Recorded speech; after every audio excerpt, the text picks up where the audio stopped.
మీ business ఏదైనా మీ ఊర్లో promotion చేయాలంటే అది సుమన్ టీవీతోనే సాధ్యం. ఇప్పుడే సంప్రదించండి. 19th సెప్టెంబర్ తెల్లవారుజామున మనకి పేరచెర్ల పెదపల్లికలూరు రోడ్ మీద ఒక డెడ్ బాడీ దొరికింది. ఆ డెడ్ బాడీ చెన్నంశెట్టి గోవిందరాజు అనే అతనిది మనం గుర్తించడం జరిగింది. ఆ డెడ్ బాడీకి నాలుక కొద్దిగా బయటికి వచ్చి ఉంది. అందుకని మనం 194 BNSS సస్పీషియస్ డెత్ కింద మేడికొండూరు పిఎస్లో కేసు రిజిస్టర్ చేయడం జరిగింది. సో ఈ డెత్ మీద మనకి ఫస్ట్ డే నుంచి అనుమానం ఉంది. పోస్ట్ మార్టంలో అది చనిపోయిన అతను స్ట్రాంగులేషన్తో థ్రాటలింగ్తో చనిపోయాడని మనకి తెలియడం జరిగింది. సో దాంట్లో మేడికొండూరు ఇన్స్పెక్టర్ గారు చాలా చాకచక్యంగా ఇన్వెస్టిగేషన్ చేయడం జరిగింది.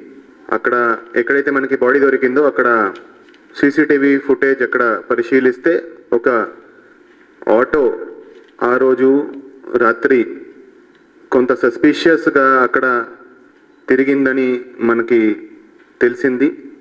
ఆ ఆటోను మనం ఫర్దర్ సీసీటీవీ ఫుటేజ్ డెవలప్ చేస్తే ఆ నంబర్ ట్రేస్ చేసి ఆటో ట్రేస్ చేస్తే ఇది ఎవరైతే A1 and A2 ఉన్నారో ఈ వాళ్ళకి సంబంధించిన ఆటో మనకి తెలియడం జరిగింది. వాళ్ళు ఆ రోజు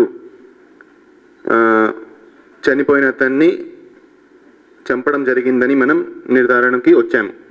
దాని తర్వాత నిన్న సాయంత్రము మనకి వచ్చిన ఇన్ఫర్మేషన్ మేరకు A1 పెర్నిపెట్టి వెంకటేశ్వర్లు అలియాస్ వెంకట్, అదేవిధంగా షేక్ కాసిం సైదా A2 అలియాస్ అండా, వాళ్ళిద్దరూ కూడా సత్తెనపల్లి టౌన్కి సంబంధించిన వాళ్ళు. వాళ్ళిద్దరిని మనం నిన్న సాయంత్రం అరెస్ట్ చేయడం జరిగింది.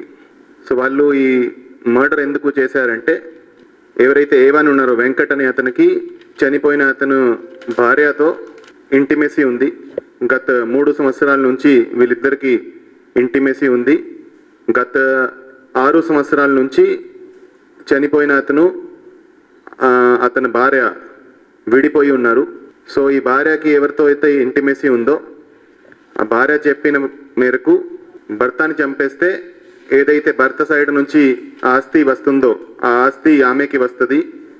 ఆ ఆస్తితో వాళ్ళిద్దరూ కూడా దాన్ని యూజ్ చేసి హ్యాపీగా ఉండొచ్చని ఉద్దేశంతో ఆ ఆస్తి కోసము భార్య అదేవిధంగా ఈ వెంకట్ అనే అతను ప్లాన్ చేసి అతన్ని చంపడం జరిగింది. సో చంపే విధానం ఎలా అంటే 18th సెప్టెంబర్ రోజు మధ్యాహ్నం A1 A2 ఈ చనిపోయిన అతన్ని తాగేదానికి ఆటోలో తీసుకొని వెళ్ళారు. తర్వాత 2-3 చోట్ల వేరే వేరే చోట్ల వాళ్ళు కూర్చొని తాగడం జరిగింది. తాగినాక ఎప్పుడైతే ఈ డిసీజ్డ్ చనిపోయిన అతను తాగిన మేకంలో ఉన్నాడో ఫస్ట్ అతను మేల్తాడుతో అతన్ని స్ట్రాంగులేట్ చేసేదానికి ప్రయత్నం చేశారు. అది పూర్తిగా సక్సెస్ఫుల్ కాలేదు. అతను అన్కాన్షియస్ అయిపోయాడు. అన్కాన్షియస్ అయిపోయినాక ఇంకో వేరే చోటుకి తీసుకెళ్ళి ఆటోకి రైట్ సైడ్ ఉన్న ఒక రాడ్ మీద అతన్ని గట్టిగా మేడ మీద తంటే అతను అక్కడ చనిపోయాడు. చనిపోయినాక ఇది అంతా scene of offence Sattenapalli mandal Abburu village దగ్గర చేయడం జరిగింది. దాని తర్వాత బాడీను తీసుకొచ్చి మళ్ళా మన జిల్లా లిమిట్స్లో పేరచెర్ల పెదపల్లికలూరు రోడ్ మీద డంప్ చేయడం జరిగింది. ఎందుకంటే వాళ్ళు ఈ చనిపోయిన అతను రోడ్ యాక్సిడెంట్తో చనిపోయాడని చిత్రీకరించే ప్రయత్నం చేశారు. సో ఈ కేసులో A1 A2ను నిన్న సాయంత్రం అరెస్ట్ చేయడం జరిగింది. అదేవిధంగా భార్యను కూడా అరెస్ట్ చేయడం జరిగింది. ఈ ముగ్గురిని అరెస్ట్ చేసి రిమాండ్కి పంపించడం జరుగుతుంది. ఈ కేసులో ఒక ఆటో ఏదైతే ఆటోలో వాళ్ళు ప్రయాణించి ఇది అఫెన్స్ చేశారు ఆ ఆటో, అదేవిధంగా మొబైల్ ఫోన్, అదేవిధంగా కొన్ని బట్టలు సీజ్ చేయడం జరిగింది.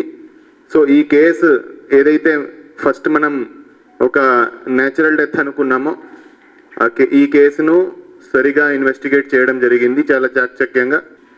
Inspector Nagoor Meera, SI Khajibabu, SI Subbarao and వాళ్ళ టీం చాలా మంచి పని చేసి కృషి చేసి హార్డ్ వర్క్ చేసి ఈ కేసును గత 10 రోజుల నుంచి కంటిన్యూస్గా వర్కౌట్ చేసి దీని మీద అరెస్ట్ చేయడం జరుగుతుంది. సో అందరినీ సర్టిఫికెట్స్ ఇచ్చి అభినందిస్తున్నాము. కేసులో ఎవరైతే ముద్దాయిలు ఉన్నారో వాళ్ళని శిక్ష పడేటట్టు అన్ని చర్యలు తీసుకోవడం జరుగుతుంది.